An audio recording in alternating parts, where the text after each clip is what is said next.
pejabat bae nganggo batik. Emang kudu pejabat sing nganggo batik. Ya ora kudu pejabat sih. Mulane nyong bangga nganggo batik. Oh, kayak kue. Iya, Mat. Rek, kok di bae? Embe tangan. Nyong nang omah bae. Mak nyong lagi meriang. Emang lara apa? Lara watuk. Watuk apa batuk? Awale watuk. Siki lara batuk. Maksudnya keprimen? Asale ayo kiye. Tapi siki Oh, kayak kue. Wis berobat apa burung? oh wis nyong mengeneh garap nyilih sendok teh. Nyilih sendok teh. Kok ngapa? Ya gara ngombe obat lah. Emang nang rumahmu ranane sendok teh? Ya nak. Jadi duwe kenapa galak nyilih? Kan mak nyong ngombe obat sedine ping 3. 3 sendok makan. Nyong duwe mekor loro kurang siji maning. Hah?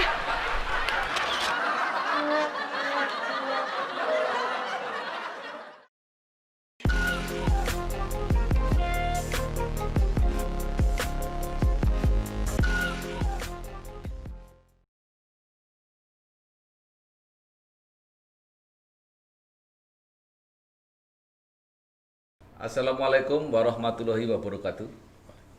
Kembali bersama saya Bambang Sadono di channel Inspirasi Jawa Tengah. Mudah-mudahan channel ini benar-benar bisa memberi inspirasi, memberi edukasi, motivasi, informasi. Syukur kalau ada masalah bisa sampai ke solusi. Saat ini sangat luar biasa bagi kami karena kedatangan tamu yang sudah sangat terkenal ya, orang se-Jawa Tengah, se-Indonesia, mungkin sedunia kenal semua, yaitu Mas Rendra Pol APE. Ya. Selamat malam. Selamat malam Mas Rendra. Jadi Mas Rendra ini adalah inisiator apa ya, bocah ngapak ya, Pola Pike. Pola Pike yang pernah menghasilkan satu program di televisi, juga mungkin dikenal melalui channel YouTube. Nah, Mas Rendra sekarang sedang sibuk apa? Untuk hari ini dulu, Okay. Untuk hari ini kita ada kolaborasi dengan rekan yang ada di Semarang, Mas Wahid yang berhubungan dengan otomotif. Terus tadi siang juga ada meet apa ya penyebutannya untuk kampus apa ya? Soalnya ada 3 sih. Iya. Ada 3 tapi untuk hari ini 1. Iya. Untuk besok dan minggu depan masih ada 1. Iya. Terus masih fokus juga membangun Kampung Pola Pike. Oh. Kampung Pola Pike itu adalah perkembangan dari Pola Pike. Yang kemarin kan kita sempat kerjasama dengan TV. Iya. Yang akhirnya TV tetap lanjut kerjasama dengan sebagian dari anak didik kita, teman-teman yang ada di Pola Pike, dan sekarang mau nggak mau saya nggak mungkin harus head to head dengan karya sendiri. Meskipun kita sudah nggak di situ kan, konsepnya masih melekat dengan konsepnya Pola Pike. Akhirnya kita banting setir biar lebih universal lagi. Kita bikin Kampung Pola Pike, lebih urban, pemainnya nggak cuma 3 anak, tapi semua satu desa pun kita bisa main di situ.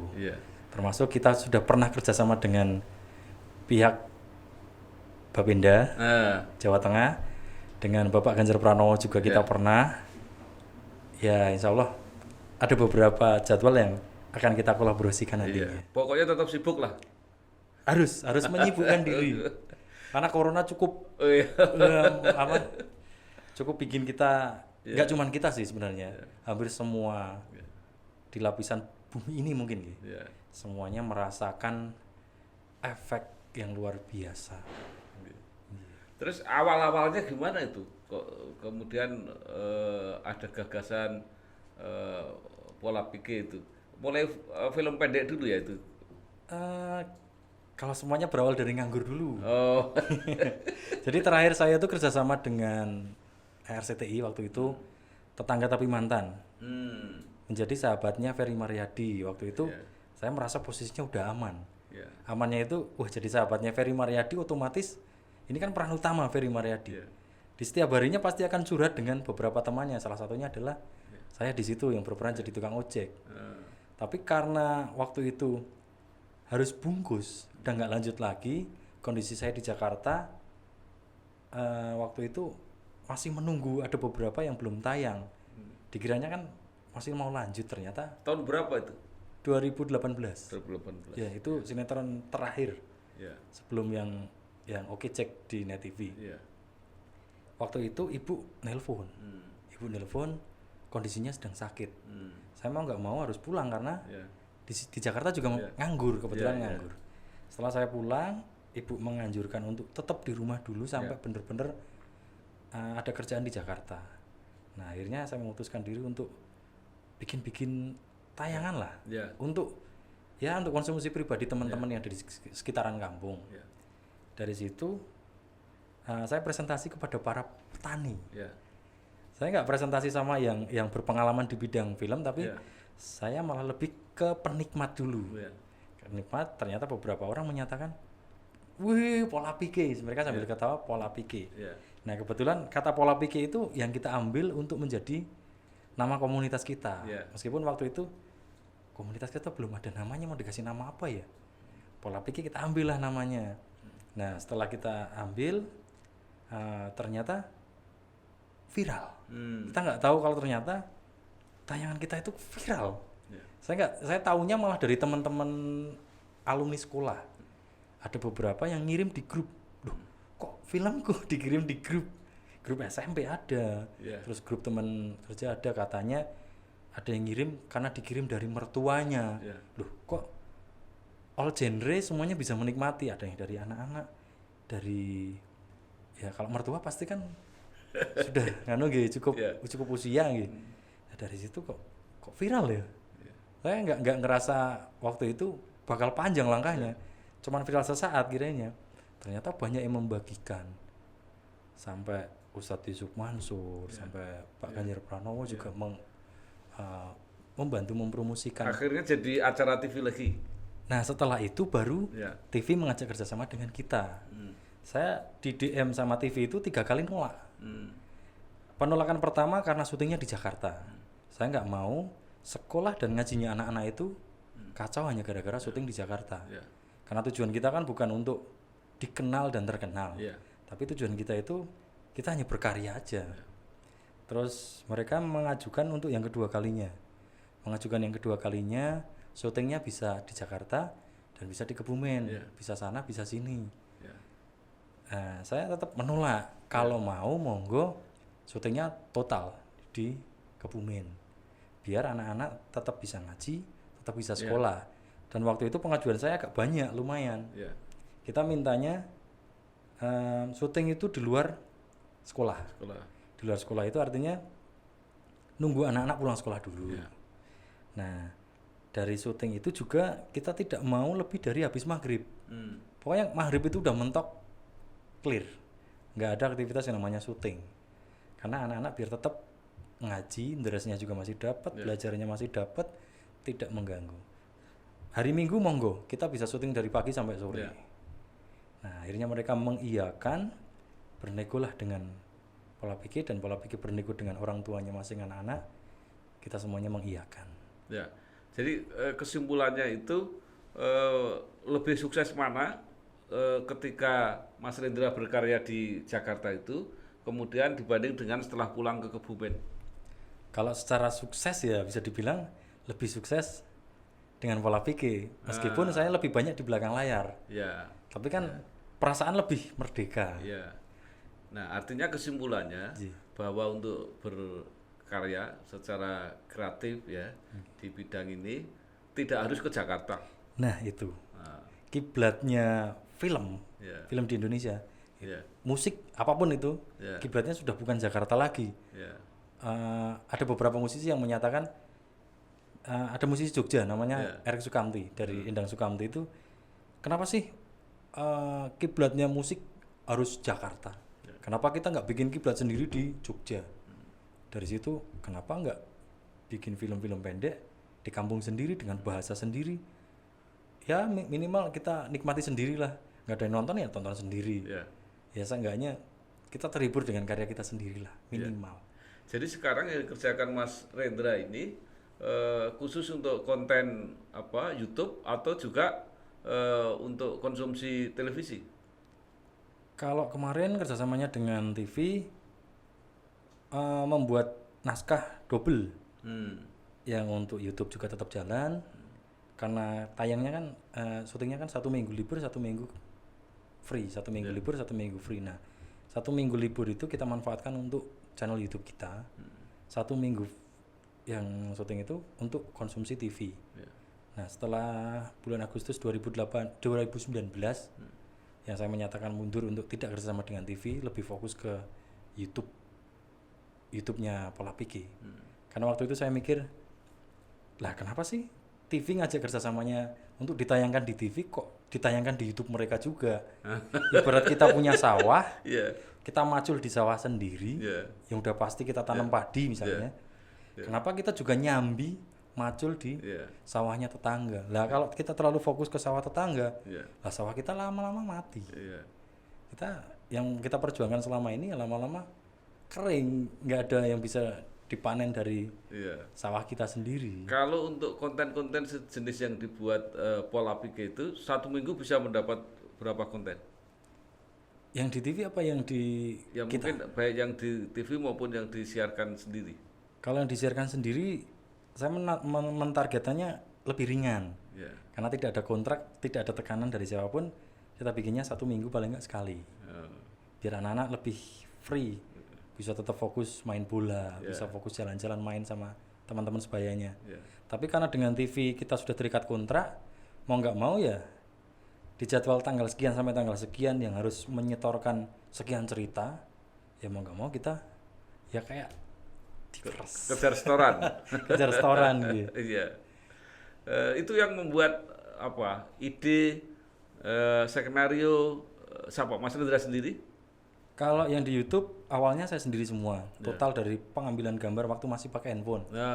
Dari pengambilan gambar, bikin cerita, terus editing, posting, promosi sana sini itu masih sendiri semua.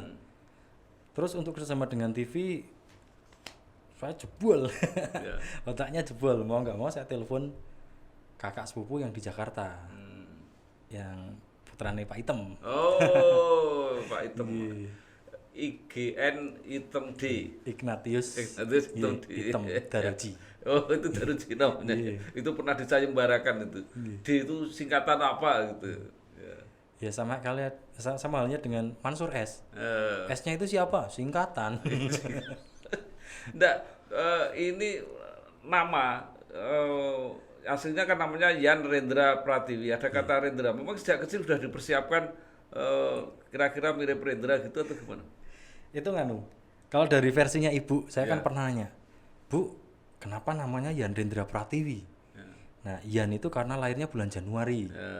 Nah, terus Rendra itu katanya ibu ngefans sama WS Rendra. Berarti ibu sering digombalin sama bapak dengan puisi-puisi si burung merak. Iya. Terus Pratiwi pernah saya tanya, Bu, kenapa namanya belakangnya harus Pratiwi? Emang nggak ada nama lain? Ya misalnya Susanti, Monica gitu kan lebih keren. Kenapa perempuan namanya? Nah itu pertanyaannya. Katanya ibu dulu nyidamnya pengen punya anak perempuan. Sedangkan bapak pengennya laki-laki, yang menang ternyata bapak.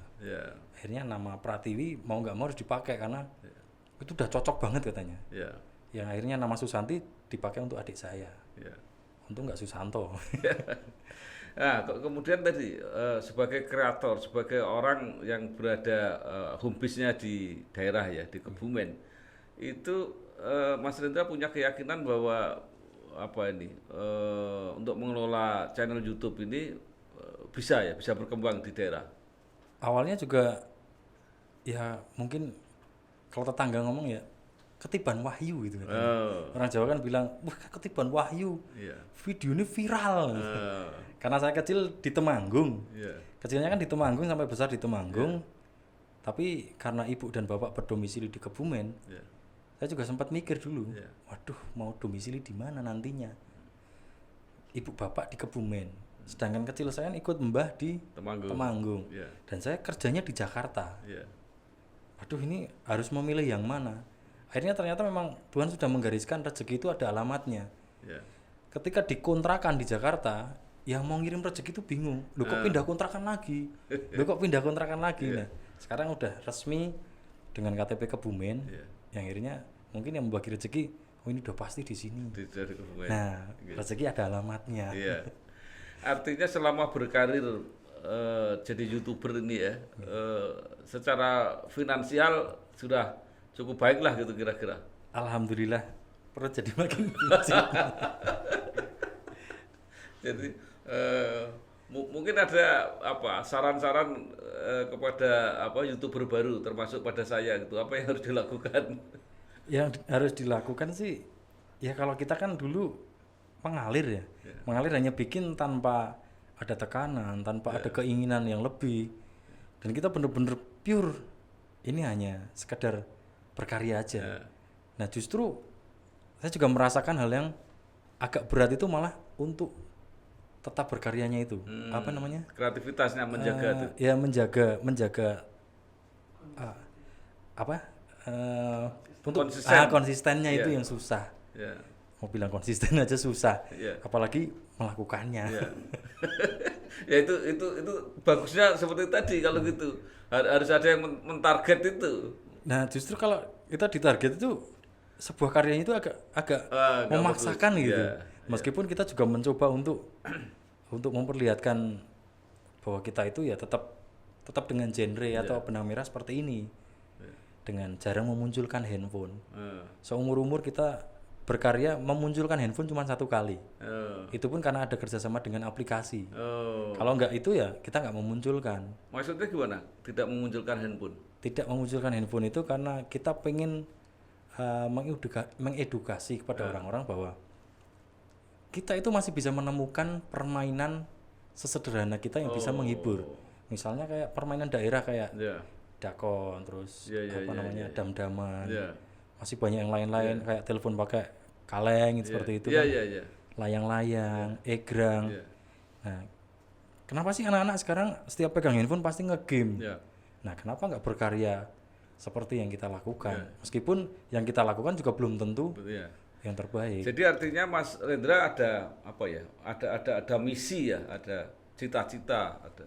Nah, di situ setelah viral otomatis jadi timbul kenapa kita nggak bikin sesuatu yang beda dengan yang lain? Kalau yang lain itu ada gadget menggunakan tema modern, kita tetap mempertahankan dengan tema yang sederhana. Ya nantinya mungkin suatu saat akan ada handphone, tapi tidak untuk menayangkan untuk ngegame. Seenggaknya ada kebutuhan yang lebih bermanfaat. Tadi ada manfaatnya untuk membuat video kan?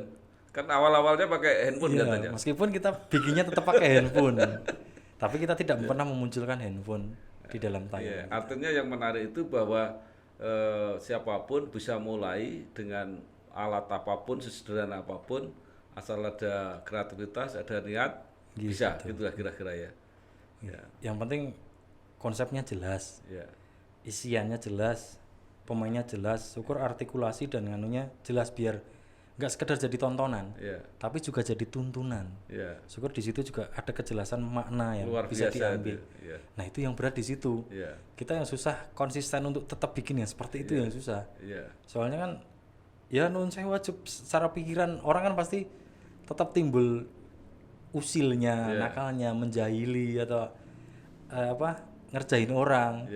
Itu kan pasti hasrat-hasrat itu pasti pengen muncul. Ya ini saya mau tanyain. Jadi menjadi YouTuber itu berapa subscriber yang mulai mulai bahasa Jawanya mulai cucuk gitu. Jadi bahasa ekonominya mungkin mulai BIP lah. Mulai berapa itu kira-kira? Kita itu termasuk dibilang beruntung ya beruntung, dibilang tidak ya tidak, karena pas lagi kita viral-viralnya itu belum muncul iklan, belum monetas, belum aktif, pengajuan masih dalam peninjauan. Iya, kita mengalami kita sudah 200.000 subscriber baru di ACC. Nah itu masa viral udah lewat.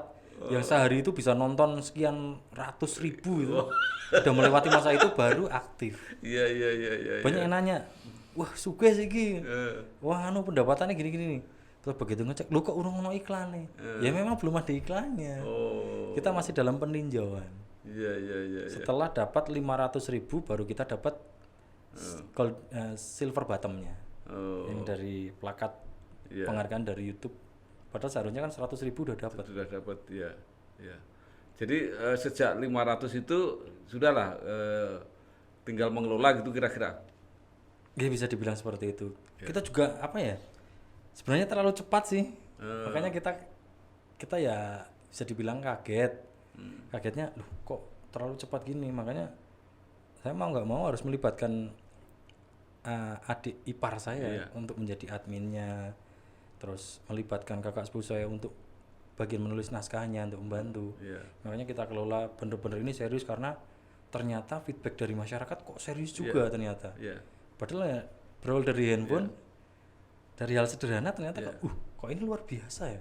Iya. Makanya kita kaget, ya udah loh kita meeting bareng-bareng, kita kelola bener-bener serius. Jadi sekarang timnya berapa? Tim sementara ini dari manajer adik saya, terus bagian menulis naskahnya kakak sepupu saya dibantu, terus untuk kameramen cuma satu, Iya. dibantu tripod. Iya iya. Terus sama editor masih saya pegang sendiri. Karena nuwun sewu di tempat saya itu sana di Sadang. Iya.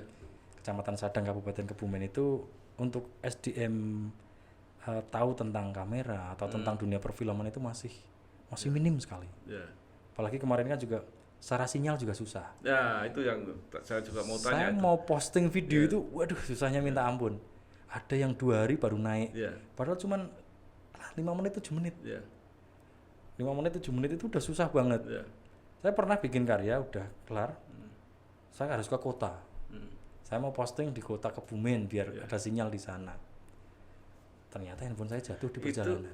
enggak ada provider yang berusaha karena ini ada kreativitas yang top Pol APK dari Kebumen disediakan fasilitas itu misalnya. Waktu itu belum. Oh. Terus di tahun 2019 bulan, saya agak lupa bulannya, kita diundang oleh salah satu Provider. PT besar. Iya. Salah satu provider besar, itu dari PT Telkom. Ya. Itu Jawa Tengah dan Jogja. Ya. Di sana kita dipersilakan untuk menceritakan apa sih susahnya berkarya di wilayahnya. Ya. Itu otomatis saya langsung kepancing. Ya. Saya harus menceritakan kondisi sinyal di kampung saya. Ya. Seenggaknya masyarakat di wilayah saya kalau sinyal bagus, Ya. jadi turut serta nonton, Iya. otomatis membantu untuk mempromosikan. Ya, betul. Feedbacknya nggak cuma saya yang dapat, tapi seluruh masyarakat juga bisa merasakan. Itu ditonton paling nikmat itu ditonton oleh lingkungan. Jadi kalau kita terkenal di tempat lain tapi lingkungan kita nggak tahu, tersiksa itu. Nah itu setelah saya ceritakan di sana, mereka nggak percaya. Ya masa di Jawa Tengah masih ada tempat yang susah sinyal.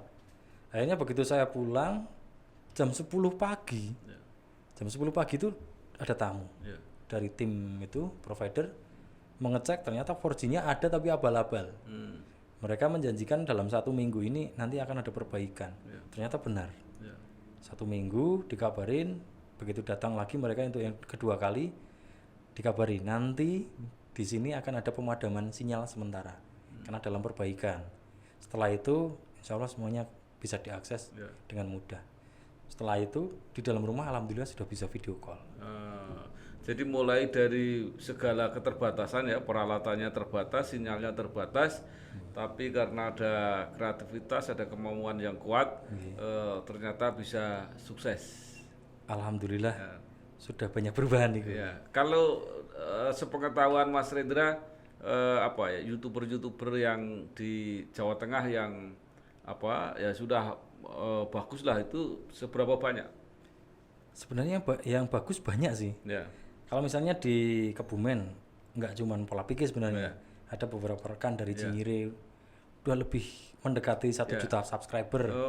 Dari Purworejo ada Pak Babin, dari Klaten juga ada Ucup, udah banyak. Nah sebenarnya terutama Jawa Tengah ini, kenapa Jawa Tengah tidak memfasilitasi atau membuat satu wadah yang entah itu formal ataupun non formal mengumpulkan beberapa Iya. kreator atau YouTuber ini menjadi satu kesatuan untuk lebih memajukan ya terutama di wilayah Jawa Tengah kita sendiri. Ya, jadi ini kan sebenarnya disadari atau tidak ya, mudah-mudahan sekarang sudah banyak yang sadar bahwa media seperti YouTube ini kan ya kalau mungkin sementara mendampingi, tapi mungkin nanti bisa mengganti media-media mainstream seperti televisi itu kan akhirnya diganti Betul, oleh ini. Jadi iya. kalau mereka nggak menyadari Iya. ini lebih murah, lebih cepat, lebih dekat, lebih gampang gitu ya kira-kira. Kan sekarang sudah muncul slogan YouTube lebih dari TV.